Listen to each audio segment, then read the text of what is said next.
In the aggravation a lot. I unfortunately went down the path of like, shut the fuck up, but I'm just whispering. I'm just like, shut the fuck up, shut the fuck up. They're increasing the burning sensation, and I get still my whole upper body right now, like my chest, my back, my face, my arms, small shoulders. Not the undersides though, surprisingly. So like, I don't feel it here, but I feel it here. I feel burn here, but not here. So something's coming down from above.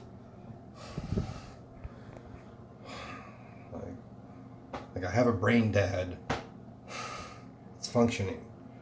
Again, when I get mad at you or say these things, stop getting defensive, so defensive, and shut off. Because again, I'm going to try to compose myself because you do not understand how irritating this is right now. They can make you irritated like that, and they're probably doing that to you too, Dad. And they're probably doing that to you every time we talk. They're orchestrating this. Once again, when you could not think of Gay Seaman's name, I know you don't believe this, that was not a coincidence. But fine, we can just forget that. That can sound like a paranoid thing. It could be a fluke. Absolutely. I don't think it was, but it could be. Let's throw that out for now. Follow me. I have said this to you many times.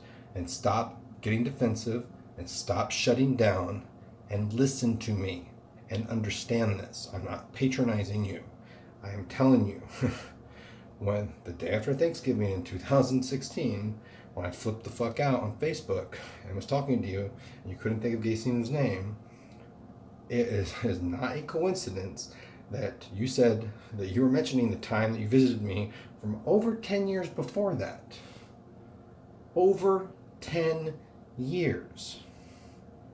It was probably 12 years before that. Maybe even longer. Maybe 15 years. But like, it was well more than 10 years that you were recollecting something when you had visited me and Chris, who I had just seen and didn't let me in his house to try to call you or rob it. And so and then I walked down to the intersection of I-35 and 183 as I was talking to you, as you were like listing Aaron's name and all these other people's names. And then when you mentioned that story, that freaked me out because I had just seen Chris. On that random time, that was not random that happened. That would never happen in a million years. And then to top it off, even if you want to say that that's a fluke, when you mentioned Hampton Inn sign, I literally, and I'm not making this up, Dad, when you mentioned that, I was literally panning my eyes up and I saw the Hampton Inn sign from that intersection, like half a block away or a block, a little, I was at the intersection, the closest intersection to it. I could see it just down the road, like half a block away or a block away. Like, I was literally looking up. I literally was like, when you said, and I got coffee at the Hampton Inn. Boom, Hampton Inn. That's why I hung up on you. That is not a coincidence that happened.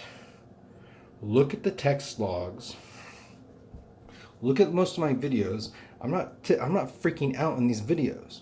I'm really irritated right now because I'm in a lot of pain and discomfort. And I'm irritated in a way that's making me agitated because I'm trying to like say the same things over and over to you. I'm trying to remain calm. I'm not being rude. I'm not being rude at all to you. I was not rude at all to Tom. I was not rude at all to you in those texts. At all.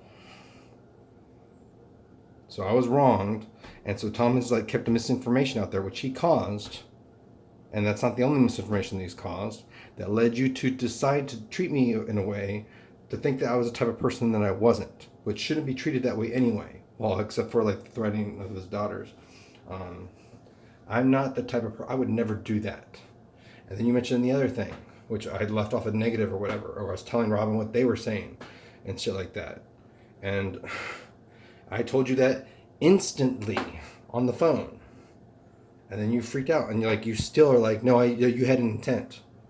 No, I had no intent at all. I was saying, oh my God, these people try to get people to do these things. I refuse to. I have always refused to. I would never do that. I wouldn't even know how to do that to begin with, and I wouldn't threaten that ever. And for you to think and continue to tell me and to keep to keep not allowing me to be mad at you because I'm a bad person. I'm a leech. That is not true. I'm a victim in something daily. I am disabled daily. You don't treat someone like that. Even if I wasn't going through gang stalking and I was going through disability, you don't treat somebody like that. You are in the wrong. I guarantee you, you will feel horrible about this in the future. You are irreparably damaging our relationship that I have so much tried to save, and I will never forgive you for these things, even though I keep going back on that. And like from the letter, I keep going back on that, and you keep like not listening to me. You are not listening to me. Everything in that document is correct, like barring minor discrepancies that would be less than a normal person's recollection. I guarantee you it is 100% the truth, and not just the truth from a crazy person's standpoint. And I keep correcting you on things, and then you don't think, oh, well, I told Kip he was wrong on that. And I told Kip, and I recollected, the information wrong. And the people confessed and corroborated Kip's stories. And Kip keeps correcting me. I have it written down what happened, Dad. You can check it. And I have it in videos. And the videos match what's in the file. So I say the same thing over and over. I don't change my story. You do, actually. You keep just getting mad when I change your memory. Your memory is faulty, and I'm not trying to call you an old man or whatever, but it's faulty, probably because of them. Age probably has something to do with it, but you didn't live it. I did. So when I tell you something, it is the truth. Now I went through a paranoid phase where I thought there was the caravan of doom following me, but that's because they can fuck with your perceptions and throw voices around. I don't, but everything that happened to me happened. The police fucked with me, and they keep fucking with me. Alan had no right to kick me out, and you have no right to treat me like I did something wrong. I did nothing wrong and was ripped out of my bed, and you're still treating me like shit, like I did something wrong. What did I do? Nothing. And yet, Alan starts smoking meth, and he's vaping after telling Tim and I that like vaping and smoking is stupid and so bad for you, and he just starts vaping at 70 something years old, and he's bringing home like prostitutes, which I have no problem with. I actually saw one. The guy was real cute, and I was like, God, I was like, get you some. I was like, good for you. I was like, that guy's hot. But he's smoking meth alone, not just when they're there. I can smell meth being in the kitchen when I walk coming from Alan's bedroom. Or garage. Maybe he was going to the garage to smoke it. I don't know. But, closer I walked to his room, the more I smelled it. It wasn't coming from Tim's room. Tim doesn't smoke. He doesn't smoke meth. I mean, he smokes cigarettes, but he doesn't smoke meth. But,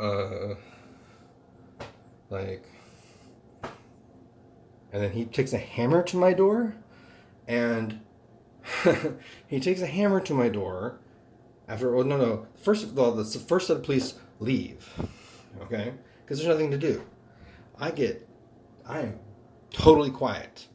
I try to go back to sleep. I try to couple with Max. I'm like, whatever the fuck, he's flipping out about something. I don't know why. Whatever. He blasts a speaker outside my door, although I thought it was Tim for some reason. And I quickly went and turned it off.